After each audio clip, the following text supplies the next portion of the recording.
Vamos a comenzar con el concepto general de estática.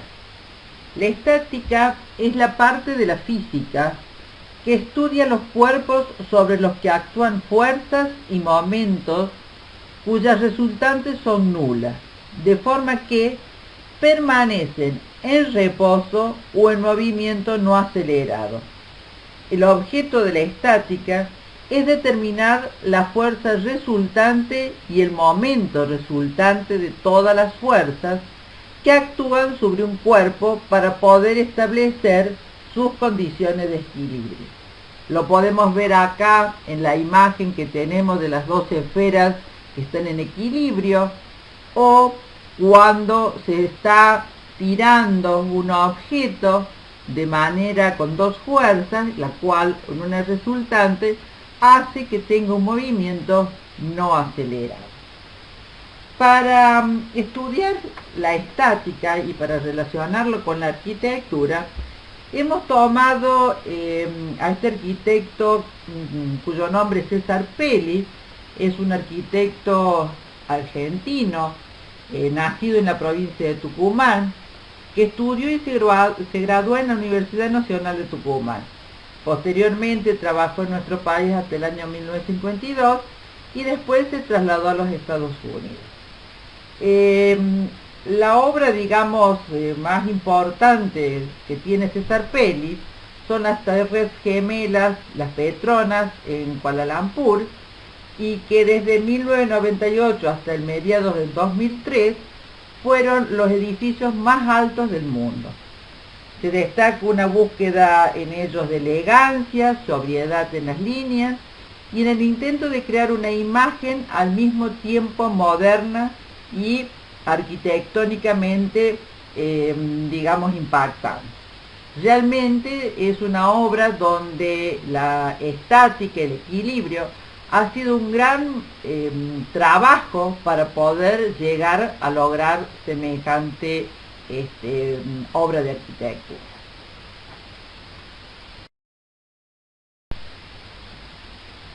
Todo lo que hemos estado viendo sobre este proyecto de César Pelli comienza con cosas tan sencillas como son la fuerza, el peso, la masa y las unidades, que ya hablamos de ellas en la clase anterior. Vamos a llamar fuerza a cualquier acción o influencia capaz de modificar el estado de movimiento o de reposo de un cuerpo, es decir, de imprimirle una aceleración modificando su velocidad. Como ustedes ven acá, si fuerzas se pueden ver de diferentes maneras. O sea, fuerza es toda acción que hace que pueda producirse un movimiento. Ese movimiento puede ser que mantenga el cuerpo en equilibrio porque las fuerzas sean iguales, o que lo pueda mantener pueda modificar su estado de reposo y le dé una velocidad. Veíamos los otros días que realmente, ¿no es cierto?, todo elemento que tiene, toda porción de materia que tiene elementos que lo determinan, producen justamente un volumen, y ese volumen tiene una masa. Esa masa va a tener justamente una acción, que es la acción de la gravedad, la que le va a dar a esa masa el peso.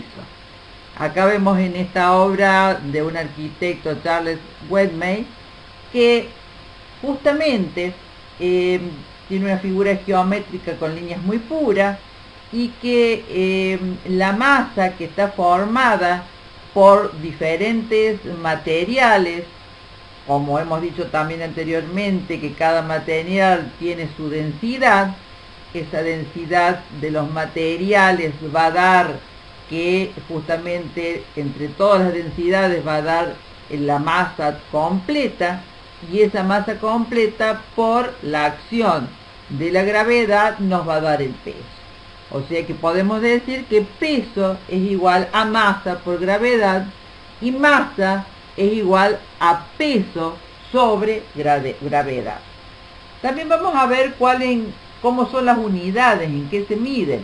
Por ejemplo, en el Sistema Internacional de Unidades, esta fuerza se va a llamar Newton, en el sistema técnico kilopondio, kilogramo fuerza, en el sistema sexagesimal DINA, en el sistema MKS Newton, igual que en el Sistema Internacional de Unidades, siendo el Newton para nosotros 9,81 metros sobre segundo al cuadrado. Eso es lo que para nosotros vale justamente un Newton.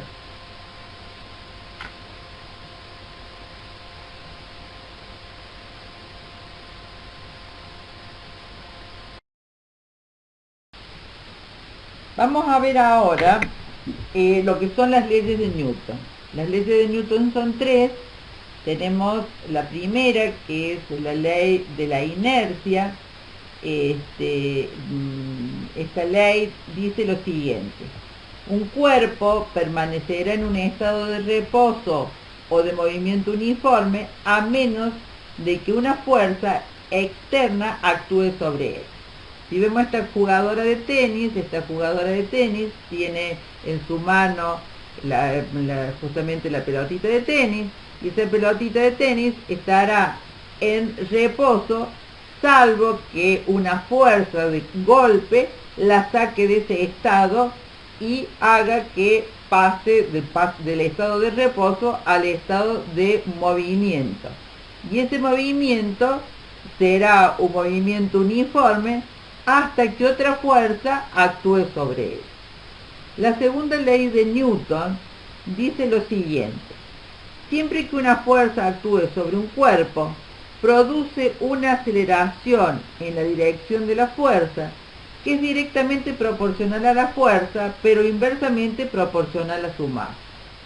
La segunda ley de Newton se encarga de cuantificar el concepto de fuerza que teníamos ya visto en la primera ley de Newton.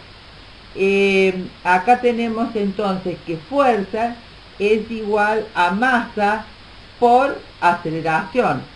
También podemos decir que un newton es igual a 1 kilogramo por 1 metro sobre segundo al cuadrado. Tenemos por último la tercera ley de Newton, que dice que a toda acción corresponde una reacción en igual magnitud y dirección, pero de sentido opuesto. Esto habla justamente del equilibrio, o sea, cuando hay una acción y la reacción es igual a la acción, el cuerpo se mantendrá en equilibrio, y si no, directamente tendrá un movimiento no acelerado.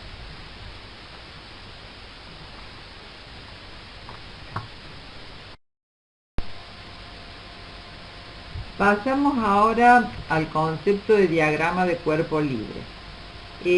Para no desvincularnos con la arquitectura, hemos tomado como un ejemplo justamente este puente del Alamillo en Sevilla, realizado por Santiago Calatrava, arquitecto español, y que fue terminado en el año 1992. ¿Qué podríamos decir de Calatrava? Calatrava reúne las condiciones casi esenciales que tiene que tener un proyectista arquitectónico, pues maneja la arquitectura, es ingeniero y es un escultor, o sea que también es un artista. Es por eso que sus obras realmente son tan significantes, y la verdad que tienen una expresión formal muy, digamos, creativa con respecto al manejo de lo que son los equilibrios y los esfuerzos que se dan dentro de la masa y dentro del proyecto acabado. Pues bien, un diagrama de cuerpo libre Es una especie de croquis que se representa sobre un eje de coordenadas. En el croquis deben dedicarse y indicarse absolutamente todas las fuerzas que actúan sobre el cuerpo. Antes de realizar un diagrama de cuerpo libre, para obtener el balance de fuerzas, se debe delimitar el sistema adecuadamente y considerar solo las fuerzas exteriores al sistema. Precisemos que para sistema en reposo o en movimiento rectilíneo uniforme, el principio fundamental de la dinámica, en la segunda ley de Newton, indica que la suma de las fuerzas exteriores que actúan sobre un sistema deben ser nulas. Acá, como vemos en este diagrama que hemos realizado y que ustedes lo tienen también en su apunte, en el diagrama de cuerpo libre, podemos decir que si aislamos en la figura el punto A de encuentro de las tres fuerzas T1, T2 y P, y lo consideramos como una partícula, las tensiones sobre los elementos de sostén deben mantener en equilibrio la partícula. La T1 tira del apoyo hacia abajo por el principio de acción y reacción. En el punto A tira hacia arriba con una fuerza de igual módulo pero sentido contrario. La tensión T2 en el apoyo empuja hacia abajo y en la partícula A tira hacia arriba, como puede verse por la tercera ley de Newton, acción y reacción. Son iguales y opuestas y se encuentran aplicadas sobre distintos cuerpos, la pared y la partícula A. Por ende, vamos a ver que T1 más T2 más P es igual a 0.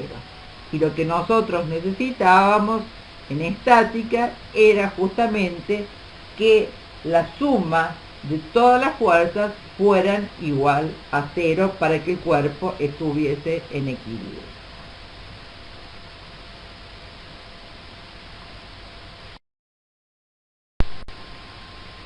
Bien, como estamos viendo, las fuerzas están presentes en la naturaleza de todas formas. Hay fuerzas que son perfectamente perceptibles y otras que directamente existen pero no las vemos. Vamos a ver los diferentes tipos de fuerzas que podemos encontrar y que vamos a tener que analizar justamente para lograr la estabilidad de nuestros cuerpos cuando estemos en el proyecto de arquitectura. Vamos a ver en este caso lo que son las fuerzas normal en un plano horizontal y en el plano inclinado. ¿Cuál es la normal? La fuerza normal es aquella que ejerce una superficie como reacción a un cuerpo que quiere ejercer una fuerza sobre ella. Si la superficie es horizontal y no hay otra fuerza actuando que la modifique, la fuerza normal es igual al peso, pero en sentido contrario. Si nosotros tomamos, por ejemplo, en el caso de ustedes están sentados sobre la butaca del auditorio, ¿no es cierto? Entonces, la fuerza de su cuerpo es justamente la acción de la masa con la gravedad, que es el peso que tienen sobre el asiento. La normal sería justamente la fuerza contraria que estaría perpendicular al asiento, casi en dirección a lo que es su cabeza. En el plano inclinado, la proyección de la normal es justamente perpendicular al plano.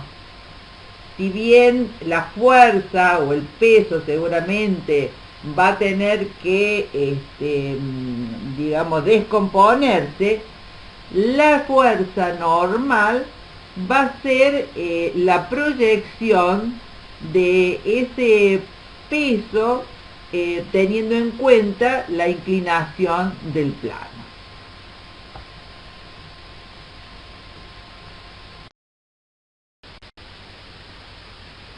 Como vimos anteriormente, hay diferentes tipos de fuerzas. Veremos ahora a qué llamamos fuerza de rozamiento o de roce. Se define como fuerza de rozamiento o fuerza de fricción o roce entre dos superficies en contacto a la fuerza que se opone al movimiento de una superficie sobre la otra, creando así una fuerza de fricción cinética o dinámica. Existe también otro tipo de fuerza de rozamiento o roce. Esta fuerza, que se opone al inicio del movimiento, se la llama fuerza de fricción estática. Se genera debido a las imperfecciones específicamente microscópicas entre las superficies en contacto. ¿Cómo sacaremos la fórmula o cómo sacaremos la fuerza de rozamiento? La fuerza de rozamiento la sacaremos, o sea, la fórmula será igual a Fr igual a M por E. Fr es fuerza de rozamiento, que es igual al coeficiente de rozamiento M por N, que es la norma. Como ya dijimos anteriormente, hay dos tipos de coeficiente de rozamiento. Uno el estático, que es el ME, y el otro el cinético dinámico, que es el MC, siendo el primero mayor que el segundo, o sea que ME, el coeficiente de rozamiento estático, siempre es mayor que el coeficiente de rozamiento cinético o dinámico.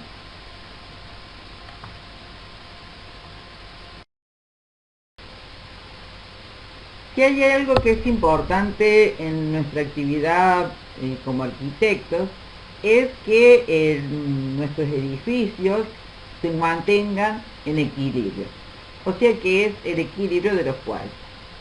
Un cuerpo está en equilibrio estático si no se le perturba, no sufre aceleración de traslación o de rotación, porque la suma de todas las fuerzas o la suma de todos los momentos que actúan sobre él son cero.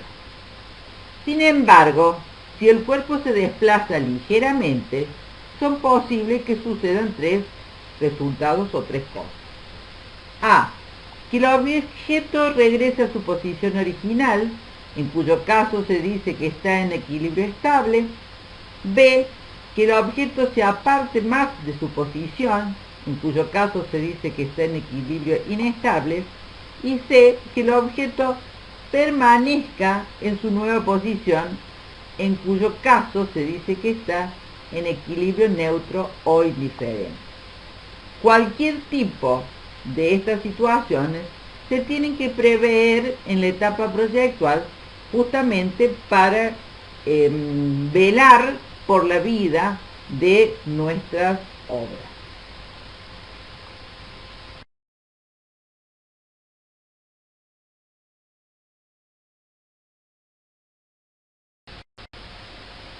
Cuando hemos hablado de equilibrio de los cuerpos, hemos citado, ¿no es cierto?, que la sumatoria de los momentos para que un cuerpo esté en equilibrio tiene que ser igual a cero. Vamos a ver ahora qué es el momento de una fuerza. Se denomina momento de una fuerza respecto a un punto al producto vectorial del vector posición R de la fuerza por el vector de posición S. ¿Qué es lo que pasa?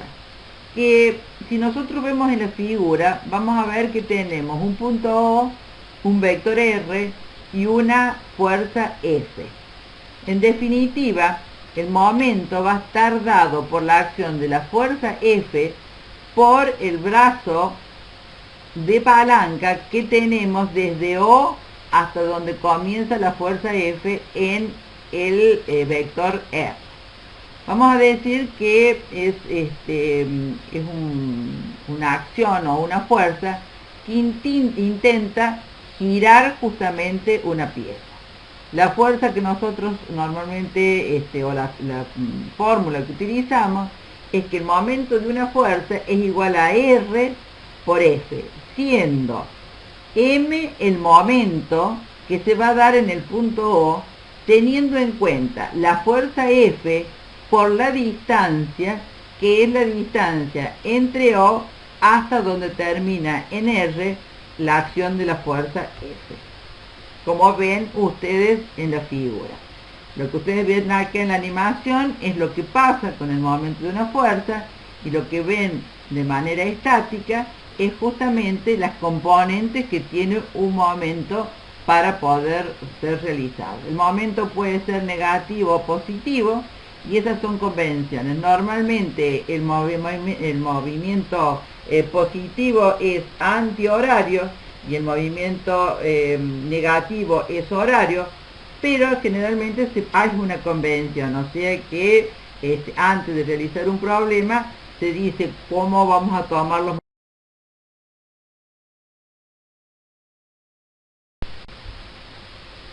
Bueno, estamos viendo que la arquitectura está sometido siempre a fuerzas que a lo mejor hasta hace poco no las teníamos en cuenta.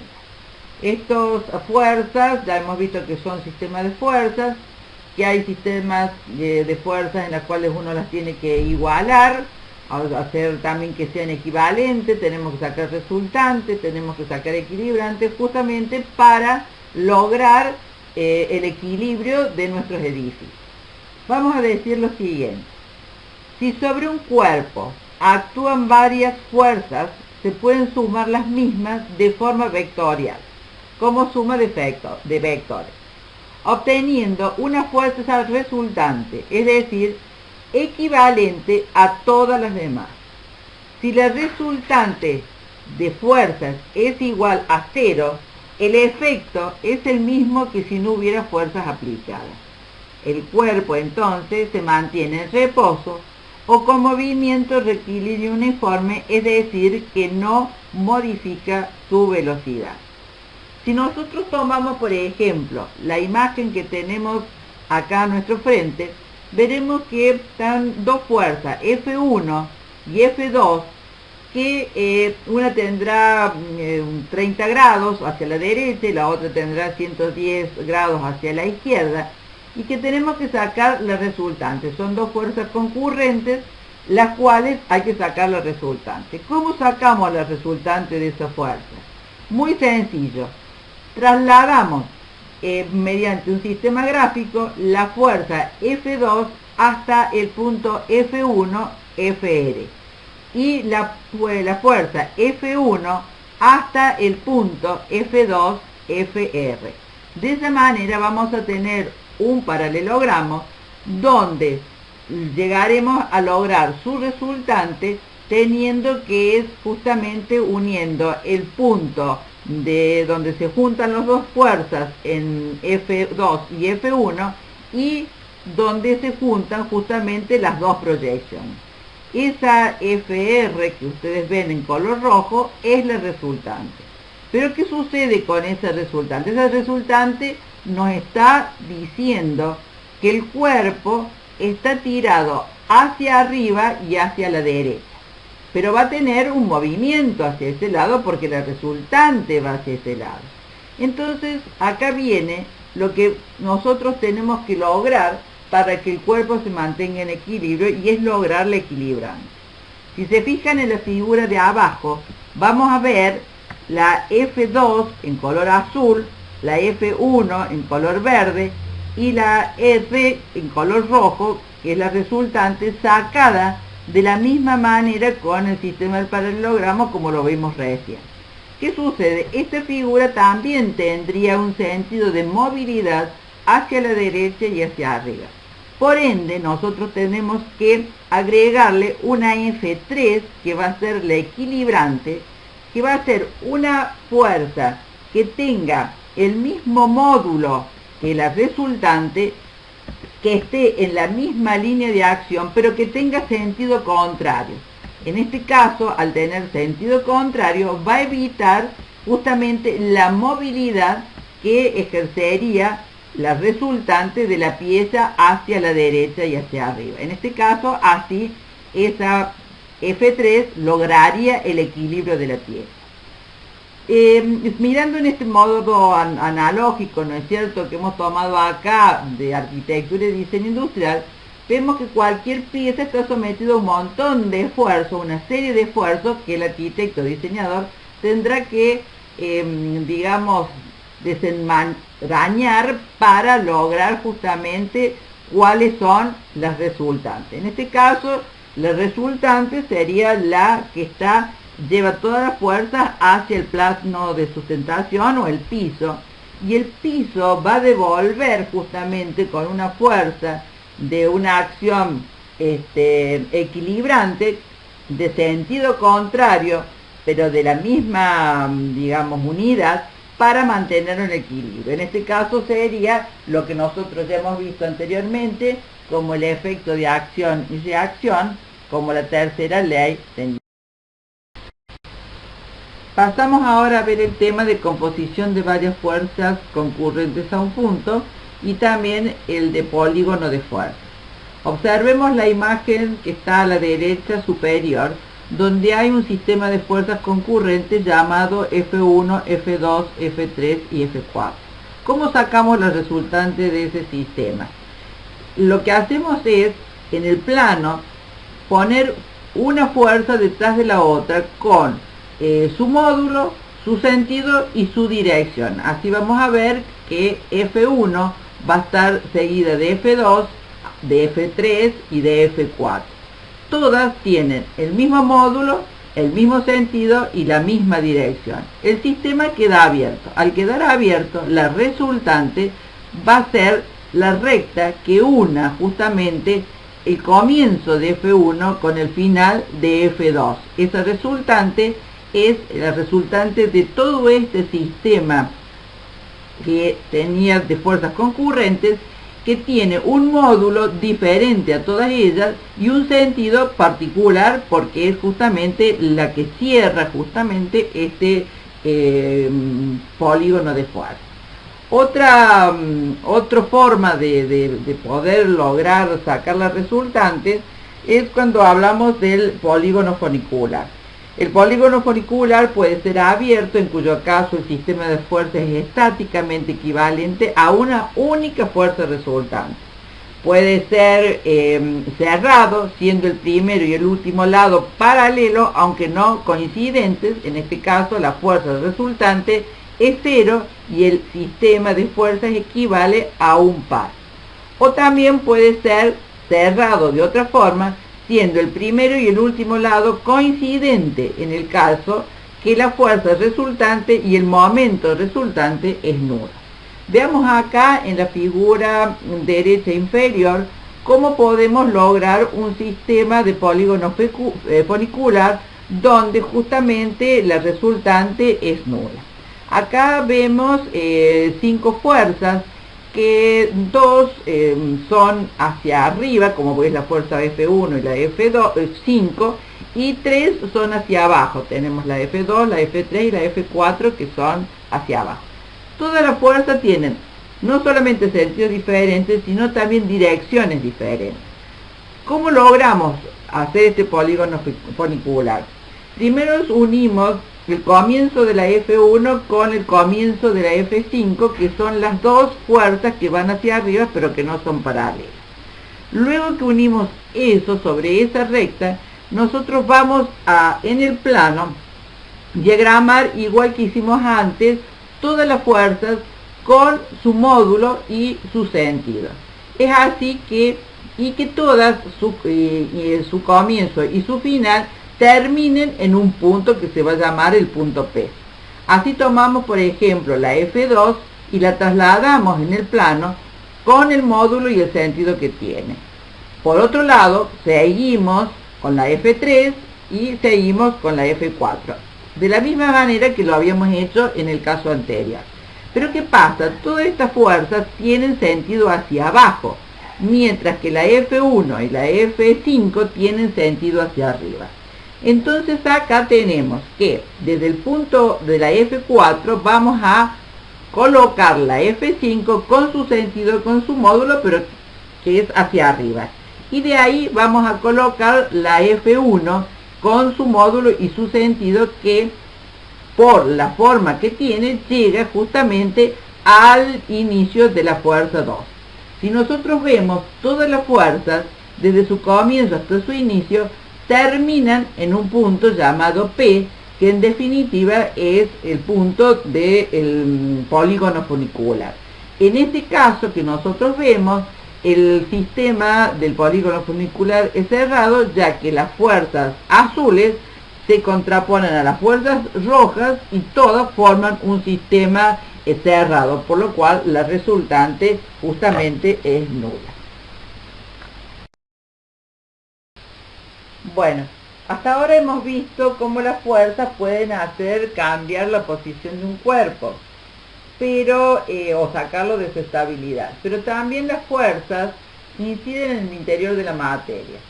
Así como la materia se deforme de acuerdo a la acción de fuerza, vamos a decir que el material está traccionado, puede tener estado de compresión, puede tener flexión, torsión, corte, choque, pandeo, fatiga o tensión. Aquí vamos a llamar tracción. Tracción es el estado de tensión que tiene un cuerpo cuando está sometido a esfuerzos que tratan de estirar sus partículas. Mientras que la compresión es el estado de tensión donde las partículas intentan ser comprimidos con esfuerzos que van en el mismo sentido, o sea que tratan de acortarlo. La tracción hace que el cuerpo se estire, se haga más esbelto, mientras que la compresión hace que se acorte y que se ensanche. El estado de flexión es un esfuerzo sometido a un cuerpo que tiende a curvarlo. Es una combinación entre la tracción y la compresión.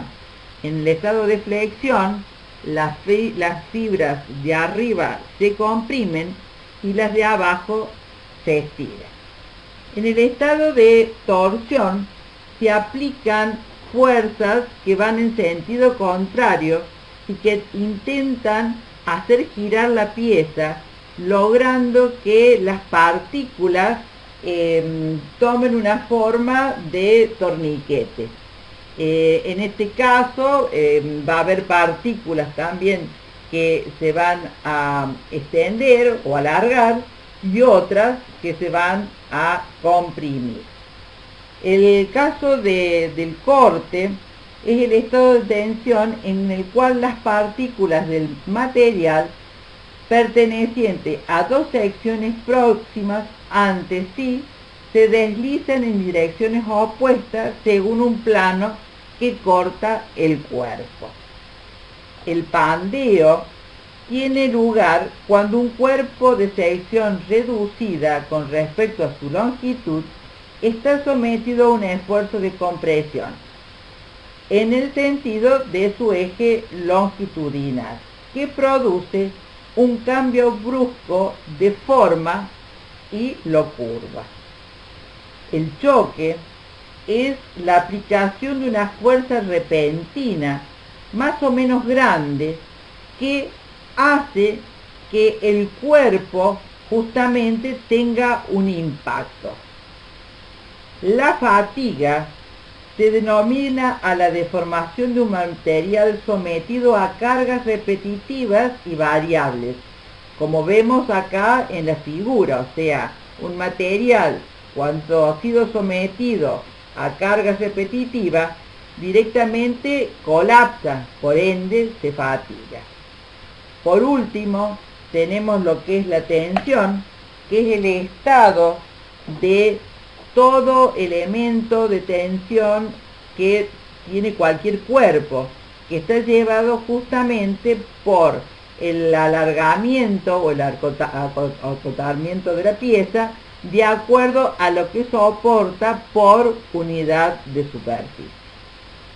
Todos estos estados que tiene la materia van acompañando justamente al estado de equilibrio de los materiales, el equilibrio de los cuerpos. O sea, los materiales inciden, todas estas acciones de fuerza inciden en el interior de la materia, y esa incidencia en el interior de la materia da una respuesta justamente a las fuerzas externas que tienen los cuerpos. De acuerdo a la característica del material, va a responder también a esos esfuerzos externos que tienen, porque el material en algunos casos resiste y en otros casos directamente colapsa.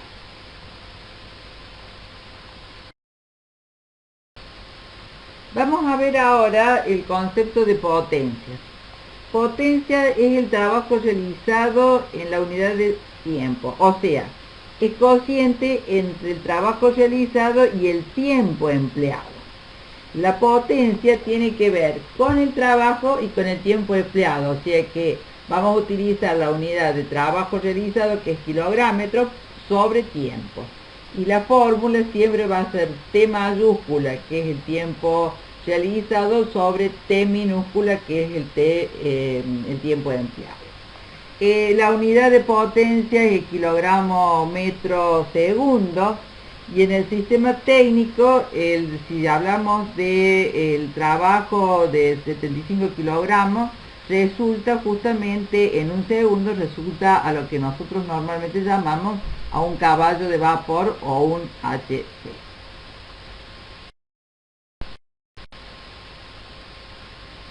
Vamos a ver ahora qué es lo que es trabajo mecánico. Diremos que un hombre o una máquina realiza un trabajo mecánico cuando vence una resistencia a lo largo de un camino. O sea que en definitiva, siempre que hay trabajo, hay una fuerza y hay una distancia. Si no hay distancia, si no hay recorrido, no hay trabajo. ¿Estamos? Y la fórmula que se va a utilizar va a ser fuerza por distancia, cuya unidad va a ser el kilogramo. El trabajo siempre es proporcional a la fuerza aplicada. También, por otro lado, el trabajo realizado es proporcional a la altura o espacio recorrido. Siempre hay que tener en cuenta estos dos elementos. ¿Qué sucede?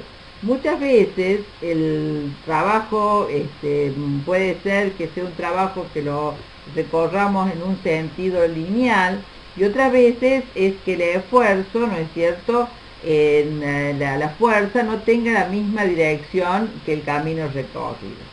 Por eso es que vamos a ver acá, en este caso, cómo avanza la máquina, cómo la máquina es apretada contra el suelo, y así vamos a tener que descomponer la fuerza F1 justamente en la F2 y en la resultante.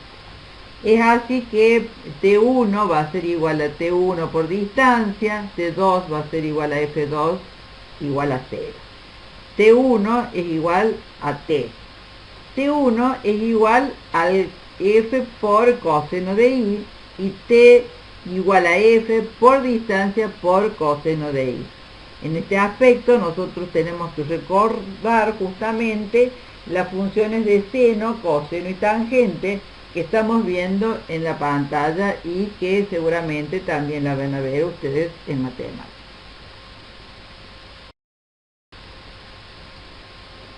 ¿Qué son las máquinas simples?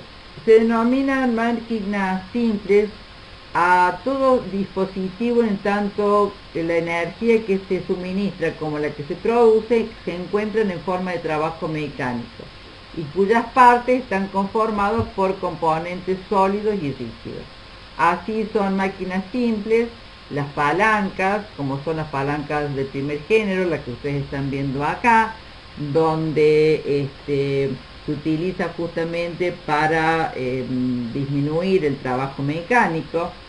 Las palancas de primer género, siempre tenemos que la resistencia y la potencia están separadas por el punto de apoyo. Si ustedes ven bien acá la gráfica que tenemos en pantalla, van a ver la flecha azul, que es la potencia, la resistencia, van a tener la potencia, que es la flecha roja, y el punto de apoyo, que es el triángulo que vemos en color violeta. Palancas de primer género, tenemos las balanzas romanas, el pesacarta, las balanzas de Robert Ball, son todas palancas de primer género.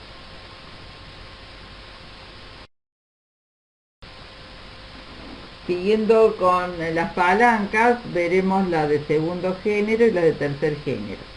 En la palanca de segundo género, fíjense ustedes que en la gráfica la resistencia y la potencia, digamos que tenemos el punto de apoyo en un extremo, la resistencia es una fuerza hacia abajo y la potencia es una fuerza hacia arriba. El caso concreto, que como imagen, es la de una carretilla. El peso, que es la resistencia, es una fuerza hacia abajo, y la potencia, que es para poderla soportar, es una fuerza hacia arriba. Mientras que la palanca de tercer género, la potencia está entre el punto de apoyo y la resistencia. Tenemos de nuevo en la gráfica, ¿no es cierto? Tenemos que el punto de apoyo, que es el triángulo color violeta, ¿no es cierto?, está en un extremo, pero a diferencia del anterior, la potencia está entre el punto de apoyo y la resistencia, digamos que está en el otro extremo. Un caso de tercer género es, por ejemplo, justamente la caña de pesca.